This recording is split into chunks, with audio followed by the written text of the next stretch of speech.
कोई ना ऐसा इश्क करे।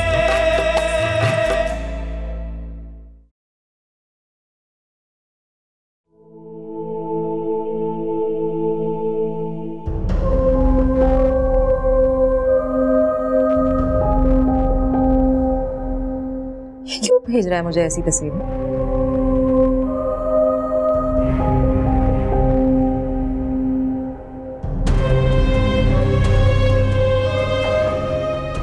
हेलो,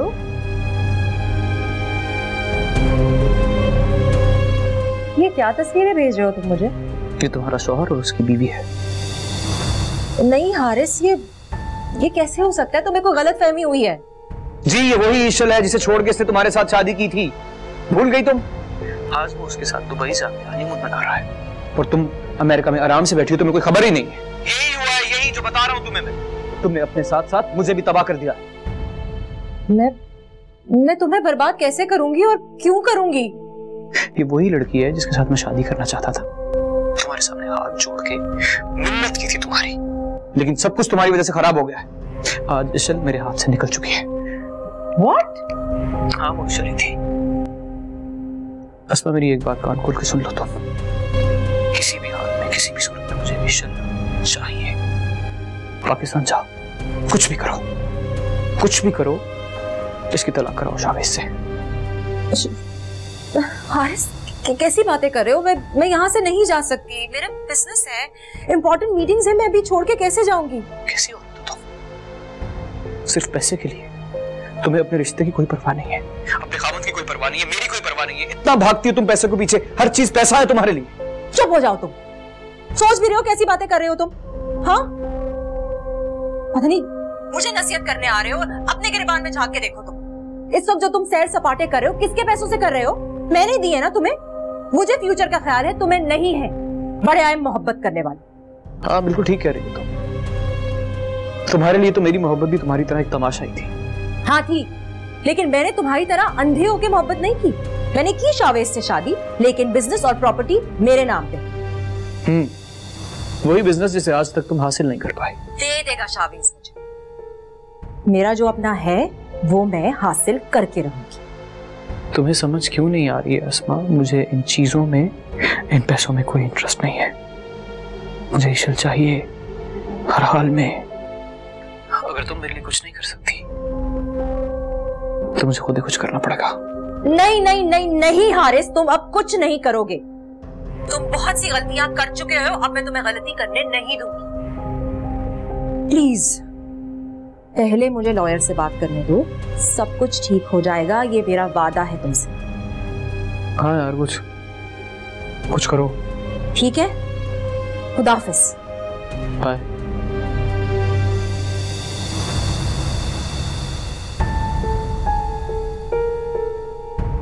गॉड,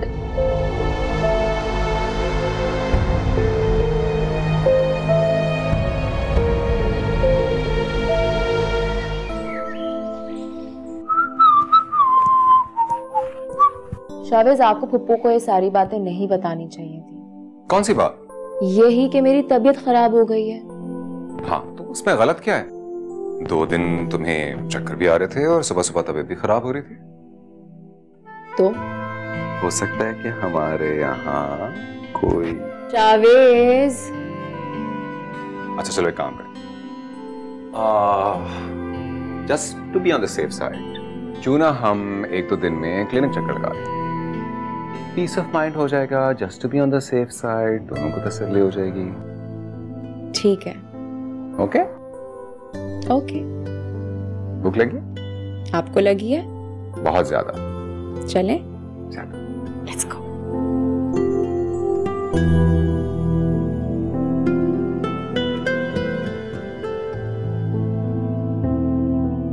भाई कुछ वाकई मैं तो बहुत घबराया हुआ था। अरे मैं तो जानती थी, औरतों की आदत होती है नखरे दिखाने की।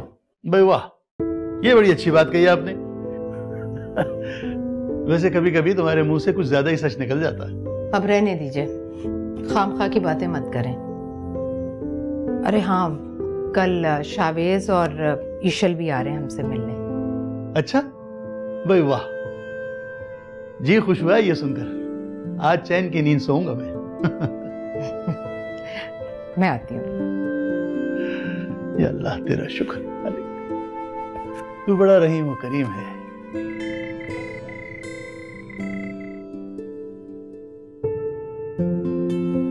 क्या बात है, बड़े खुश नजर आ रहे हैं। यार बस पता नहीं अजीब सी खुशी है, वेरी स्पेशल फीलिंग। सोचो बाप बनने वालों में एक छोटे से इंसान का बाप। अनबिलीवेबल सी फीलिंग है। पता है मुझे ऐसा लग रहा है जैसे खुदा अब हमसे राजी हो गया और हमारे सारे मसले हल होने वाले हैं इंशाल्लाह। और हाँ, मैंने कल की अपॉइंटमेंट ले लिया डॉक्टर से 11 बजे की। शावेज, आप बात चुपके चुपके सब कुछ कर लेते हैं। तुम बैठी थी ना मामी के पास, मैंने डॉक्टर शाजिया को कॉल की और अपॉइंटमेंट ले ली कल सुबह 11 बजे। और उसके बाद हम मामू से भी मिलाएंगे, उनकी खैरियत पूछ लेंगे और उसके बाद बच्चे की शॉपिंग भी करेंगे। शावेज, चलिए अब जल्दी से सो जाए, बहुत देर हो गई है। Good night. Good night.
आई, बहुत बहुत मुबारक हो। She is expecting. ऐसा है कि आपको इनकी बहुत ज्यादा केयर करनी है, ठीक है ना? कुछ विटामिन्स लिख कर दे रही हूँ जो कि आज ही से शुरू करवाने हैं, ठीक है? और आपने खाने पीने की बहुत ज्यादा एहतियात करनी है और भूख ना भी हो तो भी आपने कुछ ना कुछ लाइट सा लेते रहना है, ठीक है? ब्लड प्रेशर और शुगर दोनों को कंट्रोल में होना चाहिए। कुछ टेस्ट लिख कर दे रही हूँ जो कि आपने आज ही करवाने हैं ताकि आप मुझे इनकी रिपोर्ट्स कल दिखा सकें। ओके डॉक्टर, ठीक है।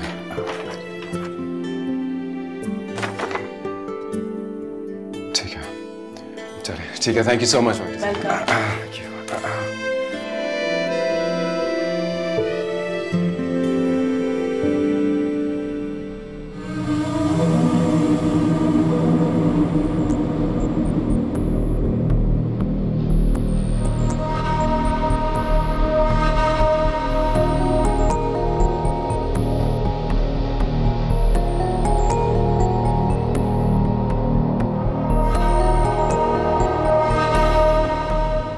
लग गया पता?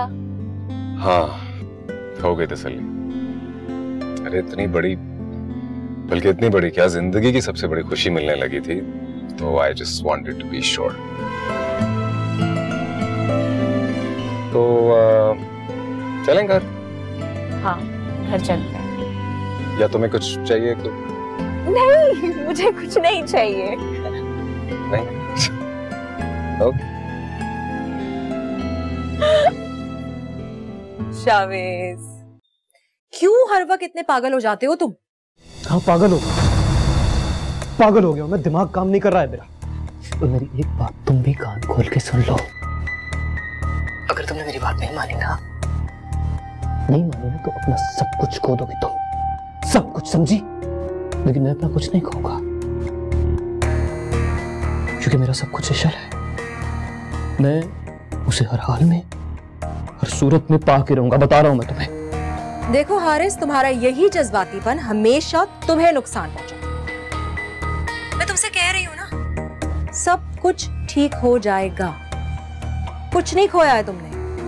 हाँ, शावेज ने ईशल से शादी तो कर ली है, लेकिन उसे तलाक दिलवाना मेरे लिए कोई मुश्किल नहीं। मैं दिलवाऊंगी उसे तलाक।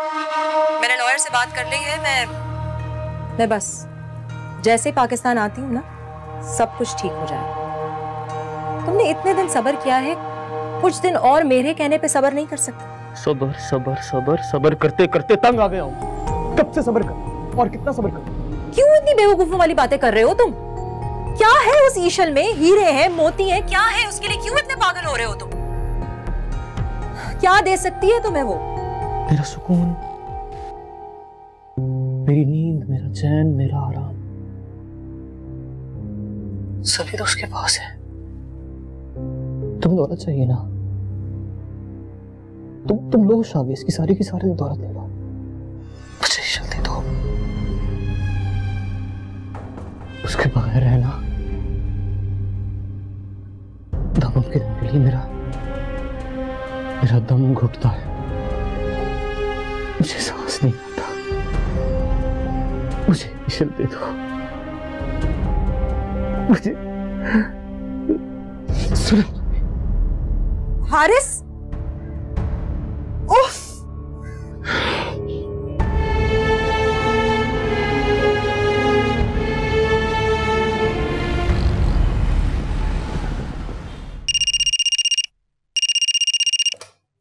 हेलो, अस्सलाम वालेकुम रक्षी आपा, कैसी हैं आप? वालेकुम अस्सलाम। क्या बात है राबिया, अभी एक दिन गुजरा नहीं है और तुम्हें ईशल की याद आने लगी? अरे रक्षी आपा, ठीक कहा आपने, मुझे तो उसकी जैसे आदत सी पड़ गई है, मेरा तो दिल ही नहीं लगता उसके बगैर। अच्छा खैर रहने दीजिए, मैंने उसके लिए फोन नहीं किया, बल्कि मैंने किसी और बात के लिए फोन किया आपको। हाँ बोलो। रक्षी आपा, हम ये चाह रहे हैं कि हम उसकी गोद भराई कर दें। क्या क्या बात कर रही हो भाई? गोद भराई तो कहीं 7वें महीने में जाकर होती है। कैसी बातें कर रही हो तुम? और तुम अभी से प्रोग्राम बनाना चाह रही हो? अरे रक्षी आपा, कौन से जमाने की बातें कर रही हैं आप? और वैसे भी खुशी के लिए कोई टाइम मुकर्रर थोड़ी होता है। अरे वो तो कभी भी मनाई जा सकती है। देखो रबिया, हमने तो भाई बड़ों से यही सुना है कि ये बात शुरू में छुपाई जाती है ताकि किसी की नजर ना लगे। अरे भाई ऐसा कुछ नहीं होता, अगर एहतियात की जाए ना और ख्याल रखा जाए तो बस अल्लाह मियां सब कुछ ठीक करता है, सब सही रहेगा। अच्छा आप ऐसा कीजिए कि मेरी कुत्सिया से तो बात कराइए। अच्छा भाई कराती हूँ, वो किचन में इस वक्त जरा होल्ड करो, है मैं बुलाती हूँ उसे। कुत्सिया, कुत्सिया, तुमने तो बड़ी ही खुशी की खबर सुनाई है, बहुत बहुत मुबारक हो तुम्हें। अब तो ट्रीट पक्की है। और हाँ मुझे याद आया, हारिस ने मुझे फोन किया था। आई थिंक उसने तुम्हें बीच में कहीं कॉल्स की थी तो तुम्हारा फोन बंद था। मुझसे कह रहा था कि अगर कोई और नंबर है और तुम्हारे बारे में पूछ रहा था कि तुम कहाँ हो। मैंने तो बस जैसे तैसे करके जान छुड़वाई अपनी। लेकिन यार ईशल, अब तुम्हें उससे बात कर लेनी चाहिए, उसे बता देना चाहिए, क्योंकि छुपाने का कोई फायदा नहीं है। बताओ और जान छुड़वाओ उससे, लेकिन पीछा तो छोड़े वो तुम्हारा। नहीं फायजा, कुछ मत बता। क्यों नहीं बताना यार? पागल हो गई हो तुम फायजा, नहीं बताना। मगर क्यों? ईशल वो अरे फायजा। अस्सलाम वालेकुम आंटी। वालेकुम अस्सलाम। तुम कब आई बेटा? बस आंटी अभी थोड़ी देर पहले ही। आप मुझे दिखी नहीं तो मैं डायरेक्ट इसी के पास आ गई और फिर हम बातों में ही लग गए। अच्छा किया बेटा जो तुम आ गई। देखो बेटा, तुम्हें अब इसके पास आना पड़ेगा, हाँ, ताकि मेरी बच्ची का दिल बहल जाए। और वैसे भी अब ये तुम्हारे साथ ज्यादा बाहर आ जा नहीं सकती है, तुम्हें ही आना होगा इसके पास। बेटा मैं और तुम्हारे अंकल कल उम्रे पर जा रहे हैं, तो प्लीज तुम जरा इसका ख्याल रखना। अच्छा, बहुत बहुत मुबारक हो आपको भी, और आप बेफिक्र रहें, मैं इसका बहुत सारा ख्याल रखूंगी। वैसे आप देखें ना आंटी, इसने इतनी बड़ी खुशखबरी मुझसे छुपाए रखी और अभी बता रही है। अगर ईशल तुम्हें यह खबर फोन पे सुना देती तो तुम्हारे चेहरे पर ऐसी खुशी देखने को मिलती इसे? नहीं ना। अच्छा तुम लोग बातें करो, मैं कुछ खाने का बंदोबस्त करती हूँ।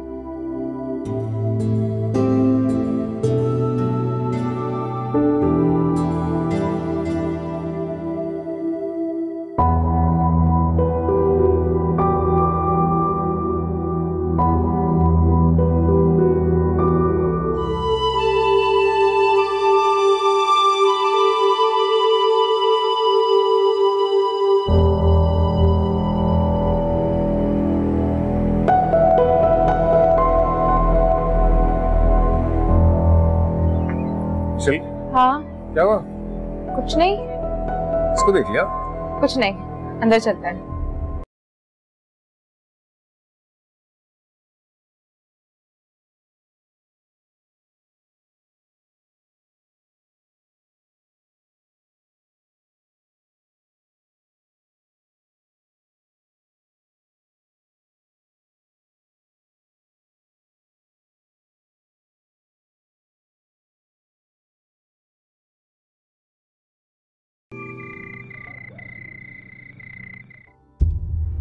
Hello Pfizer.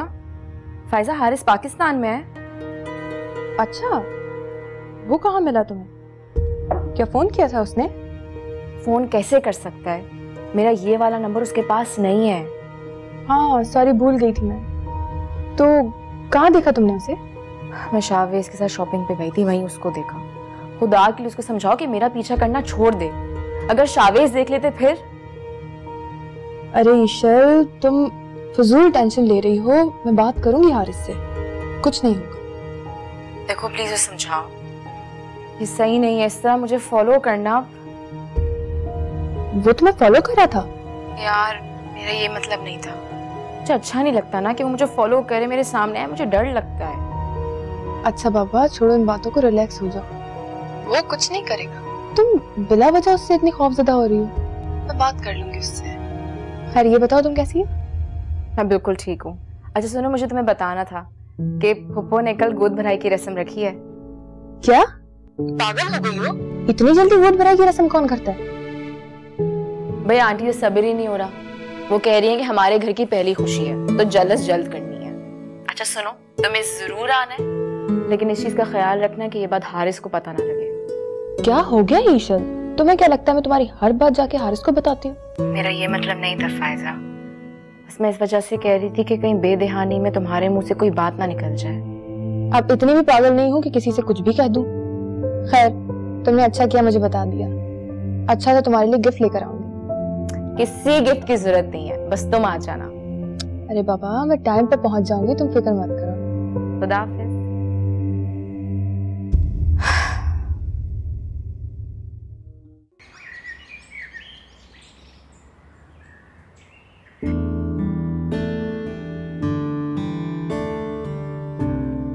अरे भाई रबिया कहाँ है, उसे बुलाओ। जी वो किचन में कुछ चीजें रह गई हैं, वो लेके आ रही है। चलो बिस्मिल्लाह। अभी आती है तुम्हारी सास।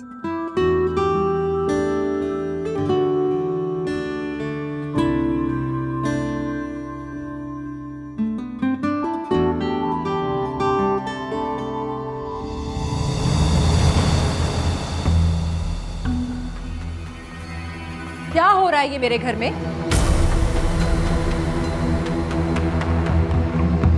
और मेरा शौहर कहाँ है?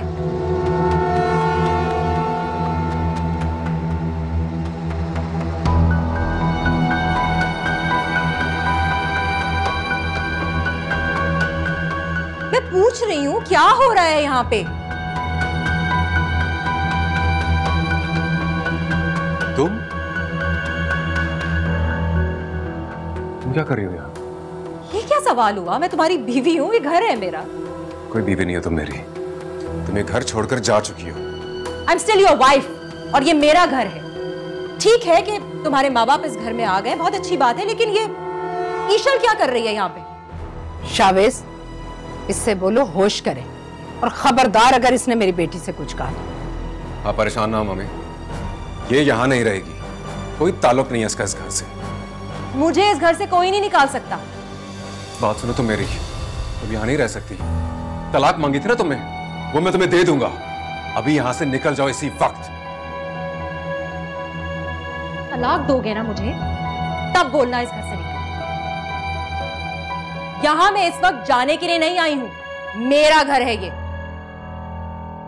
शाहबेज इसीलिए तुम्हें कहा था कि पहले अस्मा को तलाक दो और फिर ईशल से शादी करना, लेकिन तुमने हमारी मानी। देख लिया ना नतीजा इसका। क्या तुमने ईशल से मेरी इजाजत के बगैर शादी की है? शावेज, तुम्हें अंदाजा है इजाजत के बगैर शादी करने की कितनी बड़ी सजा होती है? शट अप अस्मा, तुम अभी और इसी वक्त दफा हो जाओ यहाँ से। मुझे तुम नहीं निकाल सकते। मैं निकाल सकता हूँ, ये मेरा घर है। तुम्हारा नहीं। शावेज, तुम ठीक नहीं कर रहे हो मेरे साथ। मैं अच्छी तरह जानता हूं मैं क्या कर रहा हूं और मुझे क्या करना चाहिए। निकल जाओ यहां से वरना बहुत बुरा होगा। क्या बुरा हो सकता है? जो तुमने मेरे साथ किया है इससे बुरा हो सकता है क्या? तुम्हारे मामा मामी इस लड़की को तुम पे थोप रहे हैं और ये वही नहीं है जिसे ठुकराकर तुमने मुझसे शादी की थी। शट अप अस्मा। निकल जाओ यहाँ से, चली जाओ मेरी बेटी के घर से। आप होती कौन है मुझे इस घर से निकालने वाली? बस बहुत हो गया, अब मैं निकालूंगा तुम्हें इस घर से। शावेज!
कब होगा ऐसा?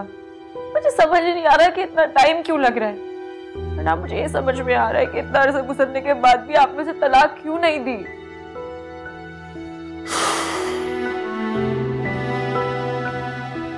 ईशल, आज मैं तुमसे एक बात कहूंगा जो मैंने किसी और को नहीं बताई। मैंने अस्मा के नाम बिजनेस में शेयर्स के साथ साथ ऑफिस की बिल्डिंग भी कर दी थी। इसकी बिल्डिंग अस्मा के नाम कर दी? क्यों? बस हो गई थी गलती, और मैं इतने अरसे से ये कोशिश कर रहा था कि बिजनेस कहीं और सेटअप हो जाए, लेकिन थोड़ा मुश्किल काम है और अभी तक नहीं हो पाया। तो फिर अब क्या होगा? क्या करेंगे आप? करूंगा कुछ ना कुछ तो। मैं सब कुछ छोड़ दूंगा, दे दूंगा उसे। वकील से बात चल रही है, वो ये कहता है कि ऐसा पॉसिबल है कि मुझे सब कुछ वापस मिल जाए, लेकिन वो सिर्फ उस सूरत में अगर अस्मा चाहे तो। Eshal, I am so sorry. I am so sorry Eshal. मुझे अंदाजा नहीं था कि ये इस कदर लालची और सफाक औरत है।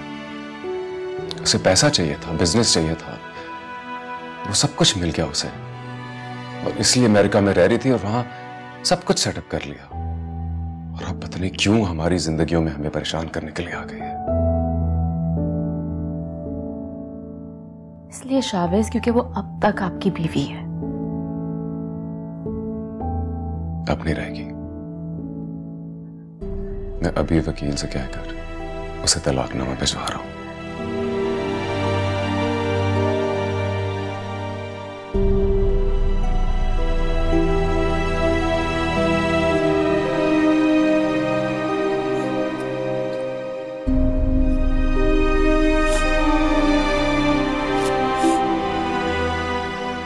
अब हमें जो कुछ भी करना होगा बहुत सोच समझ कर करना होगा।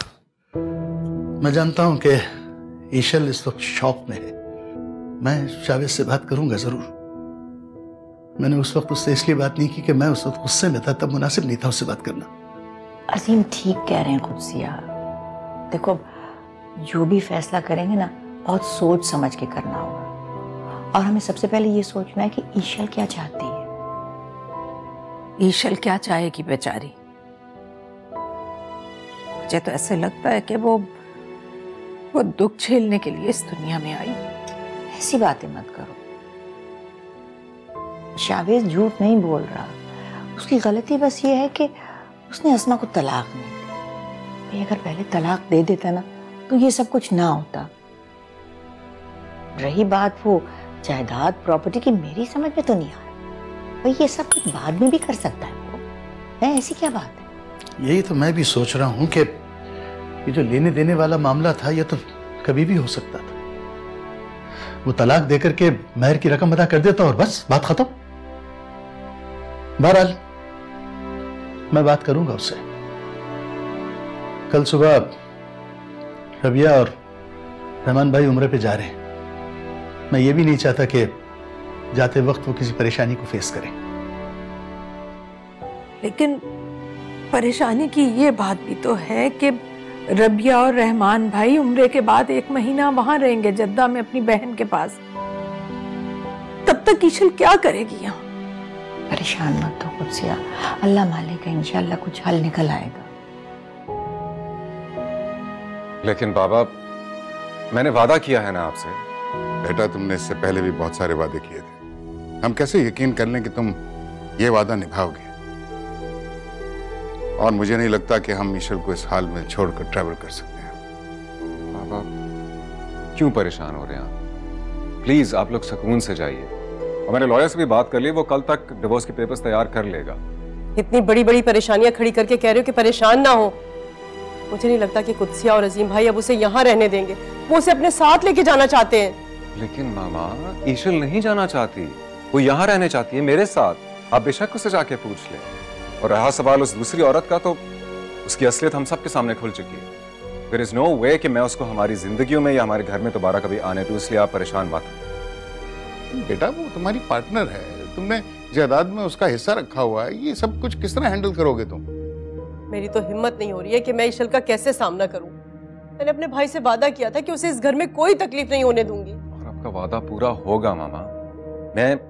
मैं हूं जिम्मेदार इस सब का, इन सारी प्रॉब्लम्स का, इन सारी टेंशन्स का। लेकिन इसका हल भी मैं ही निकालूंगा। और उस औरत को मैं मजीद जहर नहीं घोलने दूंगा हमारी जिंदगी में। इसलिए आप लोग प्लीज बेफिक्र होकर उम्रे पे जाइए। तुम जानते हो ना बेटा, वापसी पे हमने खाबर के यहाँ भी रुकना है। मैंने उससे वादा किया, इसलिए हम फौरन नहीं आ पाएंगे, हमें कुछ वक्त लगेगा। ठीक है बाबा, आप लोग जाएं और सुकून से रहें खाबर अंकल के पास। जितना मर्जी आपने रहना है, बस उनसे इन सारी सूरत हाल का जिक्र मत कीजिएगा। That's all I can request you. और इंशाल्लाह जब आप लोग वापस आएंगे तो सब कुछ ठीक हो चुका हो। I hope so.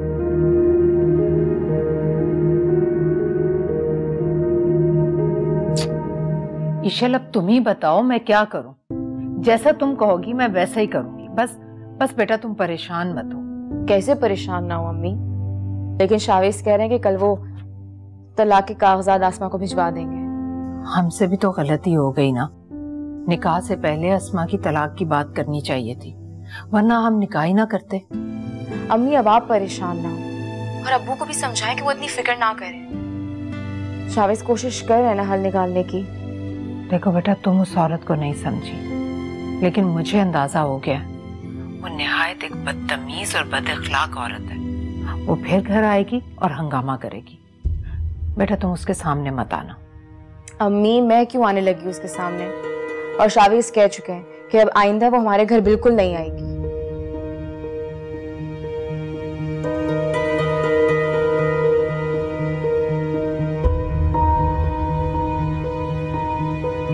अस्मा, तुम सारी रात से अपसेट हो यार। अब बस कर दो यार, सही हो जाओ। मुझे कुछ समझ नहीं आ रही, कुछ भी समझ नहीं आ रही आरिफ। मैं शावेज से ये थोड़ी कह रही हूँ कि वो ईशल को छोड़ दे। वो ना छोड़े ईशल को, भले वो वहीं रहे, लेकिन मुझे उस घर से ना निकाले। मैं वहीं रहना चाहती हूँ उसके पास।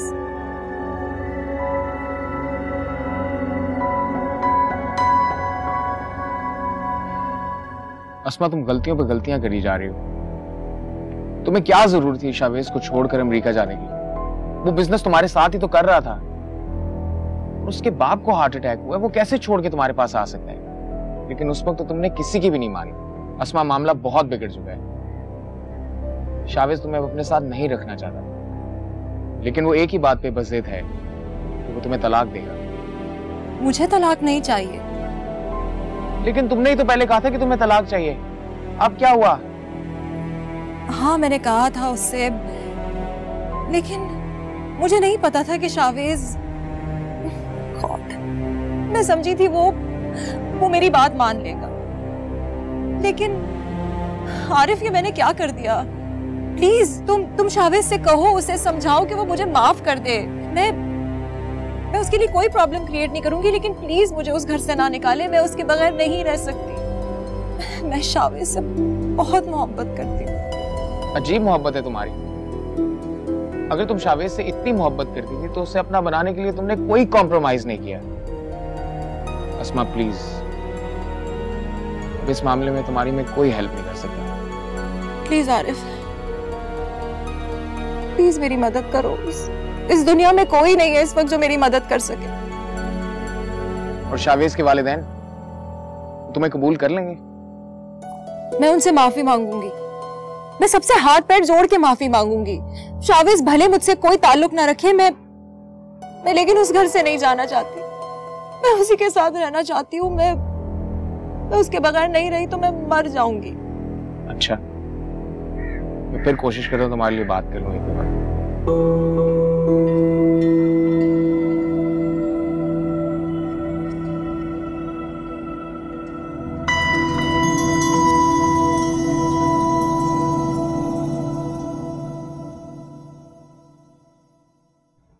देखो बेटा, मुझे यकीन है कि वो औरत जरूर वापस आएगी। मेरी बात मानो, ईशल को उसकी माँ के घर छोड़ाओ, और जब इस मामले को निपटा लो तो उसको फिर वापस ले आना। भाई, अगर जरूरी ना होता तो हम बिल्कुल ना जाते, बस 2-4 रोज में वापस आ जाएंगे। अरे मैं तो ये सोच रही थी कि अगर ये बात ईशल को पता चल गई तो उसके लिए ठीक नहीं होगा। खुदा ना खास्ता अगर उसका ब्लड प्रेशर हाई हो गया ना, तो आप अच्छी तरह से जानते हैं कि माँ और बच्चे दोनों के लिए कितनी खतरनाक बात है। मैं तो कहती हूँ रहमान अभी जाना ठीक नहीं है। अल्लाह खैर रखे, हम बाद में फिर कभी चले जाएंगे। मेरा दिल नहीं मान रहा। मामा प्लीज, आप क्यों परेशान हो रही हैं? मैंने आपसे कहा ना कोई घबराने वाली बात नहीं है। और मैंने कोई खुदा न खासा कत्ल नहीं कर दिया जो मुझे पुलिस उठा कर ले जाएगी। आपके सामने मैंने डिवोर्स पेपर्स पे साइन करके वकील को दे दिए, वो कोर्ट के जरिए पहुंचा देगा उसको। हम कोशिश करेंगे कि 2-4 रोज में वापस आ जाएं। बस तुमने रोजाना फोन करके मुझे यहाँ पे सूरत हाल से आगाह करते रहना। भाई, खावर की तबीयत खराब ना होती तो हम कभी भी ना जाते। अब आप प्लीज, आपको अपना प्रोग्राम चेंज करने की जरूरत नहीं है। आपका जो प्लान है आप उसी तरह होकर आइए। और हाँ, प्लीज खावर अंकल से इस बात का जिक्र मत कीजिएगा। मुझे मत समझाओ किसके साथ किस तरह बात करनी है। पता नहीं तुम लोग जिंदगी कैसे गुजारते हो।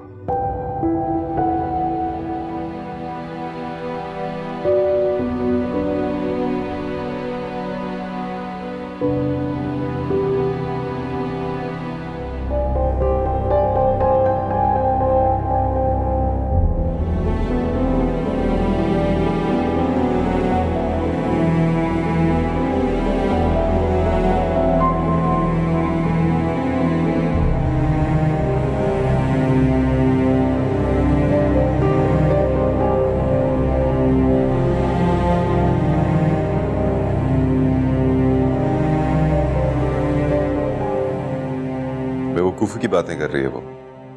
मैं नहीं रखूंगा उससे, खत्म हो गई बात। कह दो उसे। यार तुम एक काम करो, तुम थोड़ी देर के लिए मेरी तरफ आ जाओ। जब तक वो वहां है आरिफ, मैं हरगिज नहीं आ रहा। अच्छा, तुम ऑफिस में हो? मैं तुम्हारे पास आ रहा हूँ। नहीं, ऑफिस से निकलने वाला हूँ बस मैं। तो ठीक है, किसी कॉफी शॉप में मिल लेते हैं यार, मसला तो हल करना है ना। मामला हल हो चुका है आरिफ, मैं उसे तलाक भेज चुका हूँ। अगर मुझे मालूम होता कि तुम्हारे घर पे, तो मैं तुम्हारा एड्रेस देकर वहीं लेटर भिजवा देता। अच्छा भाई, बता दो उसको, पर मेरे से तो मिल लो यार। तुम पहुंचो कॉफी हाउस में, तुम्हें मिलता हूँ। अच्छा ठीक है, लेकिन जल्दी करो। ईशल घर पे अकेली है, मैं उसे ज्यादा देर अकेला छोड़ना नहीं चाहता। उस औरत का कोई भरोसा नहीं, वहां भी पहुंच सकती है वो। सबा के साथ है, मैंने उसको बोल दिया वो अपने साथ ही रखे उसको। फिक्र न कर, बस तू पहुंच, मैं आ रहा हूँ। ओके, खुदा हाफिज।